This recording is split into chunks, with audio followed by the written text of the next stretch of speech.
আপনারা বেশি কথা আমি বলবো না, কারণ গতকাল হিঙ্গলগঞ্জে সভাতে আমি অনেক বাধার মধ্য দিয়েও সভা সেখানে আমাকে করতে হয়েছে।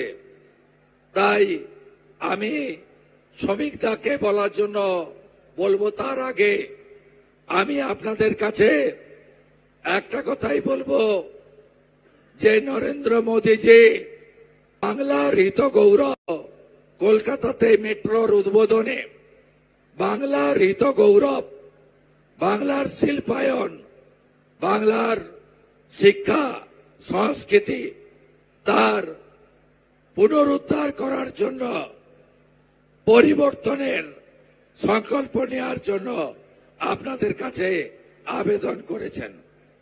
আমি আশা করব 26-এর নির্বাচনে আপনারা সেই পরিবর্তন পশ্চিমবাংলায় আনবেন এবং পশ্চিমবঙ্গ থেকে এই যে অপশাসন, কুশাসন, চুরি, দুর্নীতি, শোষণবাজ, তোষণবাজ সরকারকে আপনারা তুলে ফেলে দেবেন।